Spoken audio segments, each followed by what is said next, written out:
आज जिस बात को मैं आपसे शेयर करना चाहता हूँ, इसको मैं 22 साल में सीख पाया हूँ। बहुत ही सिंपल लेकिन बहुत डीप बात है। इसको मैं कहता हूँ ज़ुनोगा लिसनिंग। आप इंसानों को बात करना नहीं आता। जी हाँ, मैं जानबूझ के इतनी बड़ी बात बोल रहा हूँ। नहीं, रोज़मर्रा की बातचीत करनी तो हमको आती है। एक गिलास पानी दे दो, बैंक जाना है, कौन सी फ़िल्म रिलीज़ हुई है। रोज़मर्रा की छोटी-छोटी बातें हम जानते हैं करना। लेकिन जहाँ पर गहरी बातचीत होती है, जहाँ पर ऐसे डिसीजंस लिए जाने हैं जो अगले आने वाले कई साल तक हमको इम्पैक्ट करेंगे या लोगों को इम्पैक्ट करेंगे, तो वो हुनर हम भूलते जा रहे हैं, हमको नहीं आता है। क्योंकि फ्रैंकली स्पीकिंग हमको बात करना नहीं आता है। तो क्या है बात करना? जब भी दो लोग बात करते हैं, प्लीज़ इस चीज़ को बहुत ध्यान से पहले समझिए, तभी आप मेडिटेटिव लिसनिंग ट्राई भी कर पाएंगे।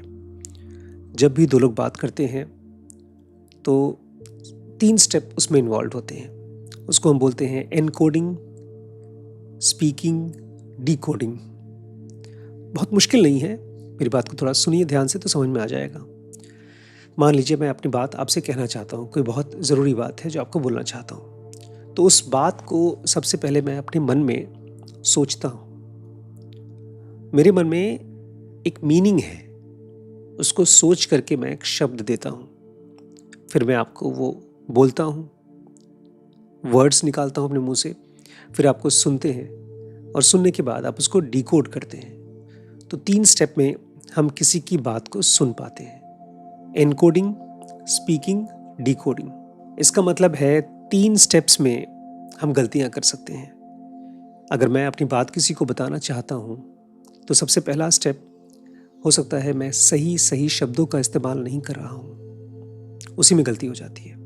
हो सकता है मैं सामने वाले को बोलना चाहता हूँ, मैं तुमको रिस्पेक्ट करता हूँ, और मैं उसको बोल दूँ आई लाइक यू, वहीं पर मिस्टेक हो जाती है।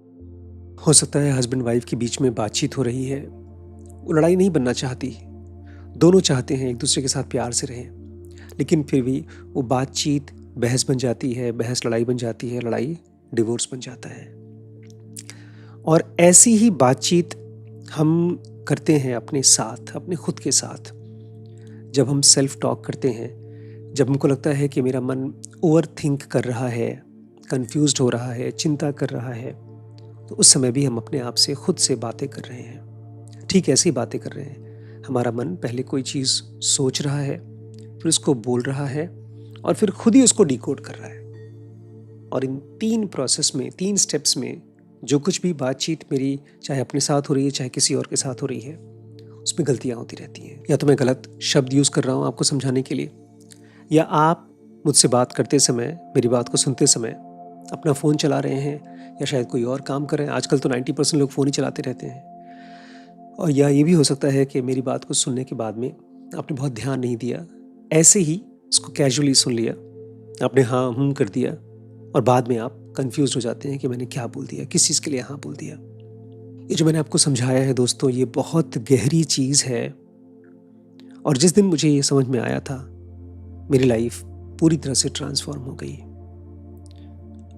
हम किसी के साथ भी कनेक्ट कर सकते हैं, जुड़ सकते हैं बातों के ज़रिए, शब्दों के ज़रिए।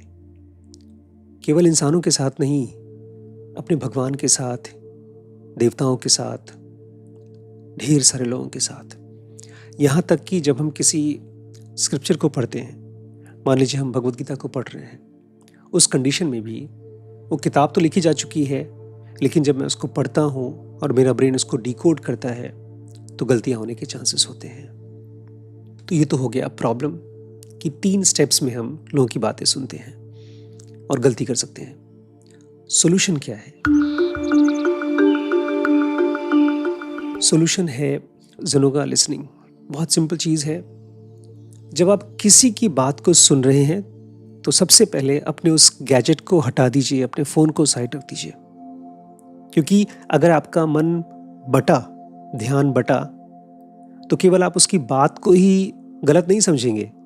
आपका ब्रेन ऐसा हो जाएगा कि एक जगह पर फोकस करना उसको आएगा ही नहीं। एक तरह से अपने आप को आपने कह दिया है कि डिस्ट्रैक्टेड ही रहना है। और दूसरा स्टेप है, जब किसी को सुनते हैं आप तो तुरंत जवाब मत दीजिए। 10 सेकंड 20 सेकंड तक रुकिए। अगर कोई इम्पोर्टेंट डिसीजन लेना है, किसी बात पर बहुत सोच समझ के बोलना है, तो तुरंत मत बोलिए। कुछ देर वेट करिए और अपने मन में पहले ये चीज़ सोचने की कोशिश करिए, इसको मैं गेस बोलता हूँ, कि सामने वाला एग्जैक्टली क्या बोलना चाहता है। अगर आप इस वीडियो को सुन रहे हैं तो इसको भी धीरज के साथ सुनना पड़ेगा, टाइम देना पड़ेगा, ध्यान देना पड़ेगा। और फिर आप देखेंगे धीरे धीरे आपके ब्रेन में वो सेल्स डेवलप होते हैं जो जल्दबाजी नहीं करता है और चीज़ों को रिसीव कर पाता है। अब मैं इस पूरी बातचीत को एक प्रैक्टिकल एग्जाम्पल के ज़रिए आपको समझाना चाहता हूँ। एक हमारे बहुत क्लोज फ्रेंड हैं, बहुत अच्छे सीनियर डॉक्टर भी हैं, लेकिन डॉक्टर से ज़्यादा वो एक टैलेंटेड सिंगर हैं। उनको सिंगिंग बहुत पसंद है। उनका बस चले तो अपनी मेडिकल प्रैक्टिस छोड़ करके वो गाना ही गाएं, लेकिन मजबूरी है, पेट पालना है। तो जब भी अपने घर से निकलते हैं, ऑफिस जाते हैं, क्लिनिक जाते हैं, तो उस रास्ते में गाने की प्रैक्टिस करते हैं। वापस आते समय गाने की प्रैक्टिस करते हैं। क्लिनिक पे तो प्रैक्टिस कर नहीं सकते, तो रास्ते में करते हैं। लेकिन एक जगह और है जहाँ पर वो गाना गाना चाहते हैं, वो है अपना घर। कोशिश करते हैं गाना गाने की, लेकिन घर पे बहुत सपोर्ट नहीं है। उनकी वाइफ, उनके पेरेंट्स, यहाँ तक कि उनके बच्चे भी उनको कहते हैं कि क्यों आप टाइम पास कर रहे हैं, क्यों अपना टाइम वेस्ट कर रहे हैं। जब मैंने पहली बार उनका गाना सुना था तब मैं हिप्नोटाइज्ड हो गया था। मैं जब भी उनको स्टेज पर माइक लेकर के गाते हुए सुनता हूँ, तालियां ही बजाता रहता हूँ। एक दिन मुझसे मिले, बोलते हैं यार जब भी शाम को घर पे जाता हूँ और कुछ गाना गाना चाहता हूँ तो वाइफ चिढ़ती है, डांटती है। तो मैं उनसे कहना चाहूँगा, तुरंत रिस्पॉन्ड मत करिए, गाना बंद मत करिए, लेकिन तुरंत रिस्पॉन्ड मत करिए। अपनी वाइफ को पहले ध्यान से सुनिए। अगर आप उनकी वाइफ हैं तो मैं आपसे कहूँगा अपने हस्बैंड को ध्यान से सुनिए। ध्यान में एक मैजिकल क्वालिटी है।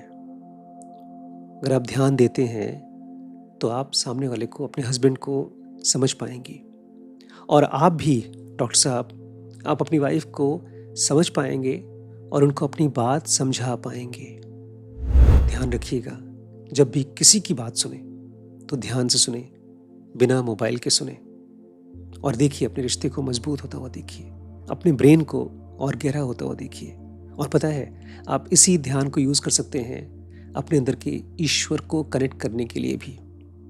उसके लिए ज़ेनो का एडवांस कोर्स में आएगा, ठीक है।